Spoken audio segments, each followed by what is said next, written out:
Hi again, guys. Okay, so in our last little section of the video, we disassembled the lower skeg, the skeg part, or where the cartridge was in the bottom of the drive, and we discovered that some water had got into the cavity. I've gone ahead off camera and kind of cleaned up the inside of that housing, so it's nice and clean inside. All the grease and everything's gone. Cleaned the threads, just a toothbrush or a little rag or something. Made sure everything was clean, and you saw the vertical shaft that was driving that little cartridge was also corroded. So that was a bit of a surprise too. Like I said, not the end of the world. Pretty simple fix. I took that little screw out and removed the gear. Here it is after I've got it all cleaned up. My cinematographer here is going to give you a little close up. So we get that all cleaned up now. And I very carefully went down in my basement shop with a couple little screwdrivers. I worked the two bearings that were stacked up. I popped them off, okay? Cleaned everything all up, and you can see now that I've coated that shaft with that Never Sees. It's a zinc kind of fluid grease, right? That's the only reason I was able to get those off so easy. So that's why I said, like, the first time you service this, if you ever take these bearings off, steel on steel is going to rust if it gets in water. So that little coating in there made my job really super easy to remove. And I would use that on bolts and all the little assembly pieces in there. A little coating, bearing surfaces, things like that will stop those from ever seizing and rusting together. Okay, so I went down to my local hardware store. I had one of these as a spare, but I bought a couple more. There's the bearing that came out of it. Like I said, it's not something that you have to get special. It's just, go into a machine shop supplier, and I just bought a couple bearings.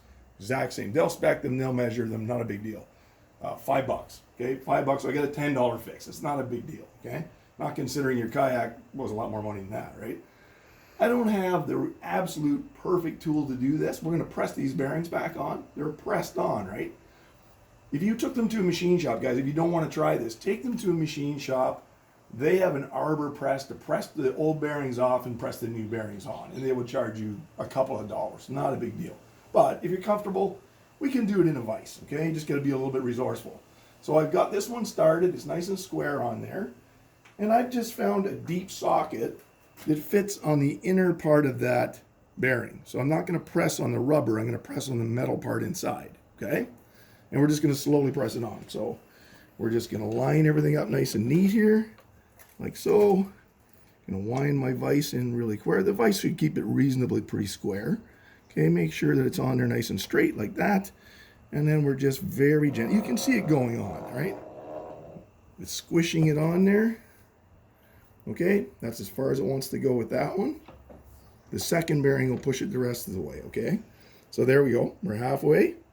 We're gonna lay this down. We're gonna set bearing number 2 on top. Okay, we're gonna put it back in the vise. We'll have to open our vise up just a little bit more.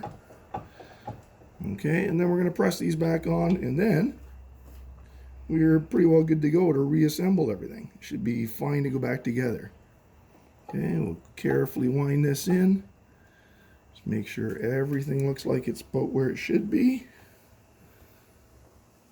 You got to be careful, that's all. It's not a big deal. You just got to be a little bit careful what you're doing. You can see it pushing them on, right?